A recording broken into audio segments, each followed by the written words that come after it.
It's just a mask. My version.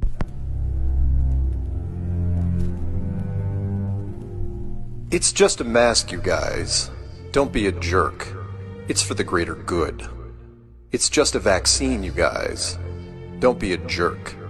It's for the greater good. In 4 months, the US has almost transformed into an obedient socialist country. The government dictated what social events were acceptable to attend. Violent protests that instill fear are okay. Church services, family funerals, and patriotic celebrations are, however, dangerous. And most of you bought it without a fight. Standing in a graduation line is a safety hazard. Small businesses were forced to close, but crowds to support the corporate money machine like Walmart, Lowe's, and Home Depot are allowed. Come on, it's just a mask.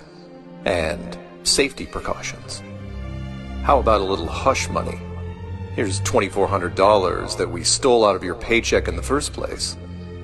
Use it to buy something from a big corporation. Cash is dirty. We can't give change. There's a coin shortage. Use your card, unless there is a cash tip jar.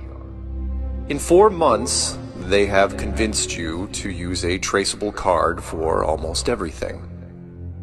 In less than 4 months, governments have closed public schools, then restructured education under the guise of public safety.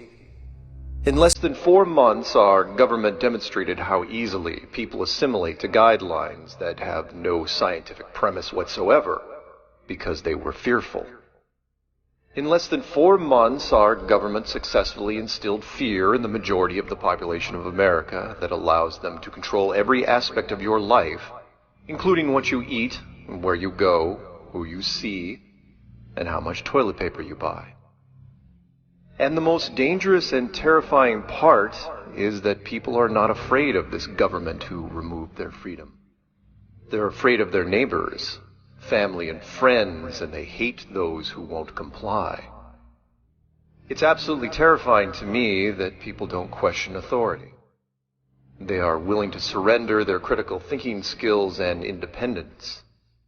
They just gave up without thinking, without a fight. Do you know what's coming next? It's just a vaccine. Come on. It's for the greater good. Wait until you're told that you can't enter any store or business without proof of the vaccine. Wait until you can't go to public events or get on a plane without proof of receiving the vaccine. Don't think it's possible?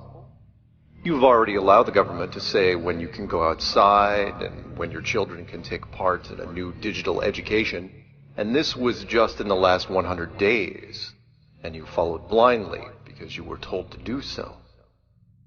You're kidding yourself if you think this mass behavior won't be repeated with a vaccine or whatever the next step is. See, their morals, their code, it's a bad joke.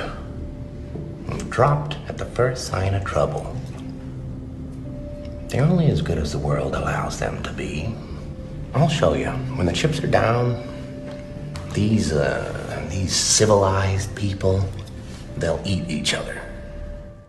Once they have popular control, they have the masses. I'm sure there are many people who know that they should do something, but it's always been easier to ignore it than fight back. We've seen it in other countries throughout the years, but it could never happen here in America, right? They have you without a thought, without a fight. Just about everyone around you and everyone walking the streets right now gave in and went with the herd. They didn't do this because they were afraid, they did it because they were lazy. Being lazy is always easier and is built on compromise. This time, however, is different. Sure, you're comfortable sitting on your couch watching streaming movies, but consider this. Outside your house, almost nothing is happening.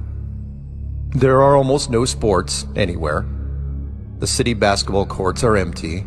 The park baseball fields are empty. Soccer fields, skateboard parks, volleyball courts, nothing is being used. And the professionals, the one who gets paid to play these games for a living, they are scrambling for answers. How exactly do you not pack people into a stadium or arena and still make money? No box seats, no concessions, no place to walk up and buy a ticket, a reduced schedule, and if you have an enclosed stadium, you are screwed. You get nothing. Almost every musical group in the world right now is stuck in a studio, working on albums that they can release but can't tour to promote. How does that work? And it goes much further than thousands of fans who aren't allowed into arenas. Every celebrity who has a talk show with a studio audience is on hold, and all of these groups are interconnected. Big budget movies, as you knew them, are currently dead. Not because the studios can't break virus protocols and put film teams together. The movie theaters have been crippled for months. As long as the perceived virus threat exists, they won't be able to open at even half capacity. Oh, and the only way theaters turn a profit is from popcorn and soda, which they can't sell you. Every school from primary to university is currently lost at sea with no compass. No one has a clue how to open their institutions without breaking protocol because their systems were literally designed to pack as many kids into one place as possible. Everything from small classrooms to lunchrooms to gymnasiums were built with the exact opposite of social distancing in mind. How in the hell do you reverse that and educate at the same time without rebuilding all the schools from scratch? You don't. They don't have the money or time. The ideas being floated around now literally turn an average school into a social distance circus. Temperature checks at the door, no changing rooms, eat lunch at your desk, designated bathroom breaks, no sports, no assemblies, no buses, no dances. You come in, you sit down, you shut up, you leave. It all sounds like a dystopian movie, but it isn't. It's very real, and by the way, how do you convince any kid under 4th grade not to be next to other kids? And don't get me started on churches. Almost all of them went down without a word of protest. For the greater good, of course. How did they do it? How did the powers that rule this world accomplish all this and much more? They told you that there was a threat, and you believed them. They first told you that masks were useless. Then a month later, they said that masks were life-saving. They said that social distancing was critical. If you had a party at your house, they could invoke contact tracing and fine you. But if you were protesting human rights issues in the streets, then you could inhale tear gas and hack up a lung on the people next to you with no penalties. And while you were focusing on masks and people tearing down statues and hoping to God you didn't run out of toilet paper, thousands and thousands of businesses were shutting down for good because they depended on people walking through their doors. And if you were listening to this, you've probably realized that most of those masked people walking the streets now aren't people at all.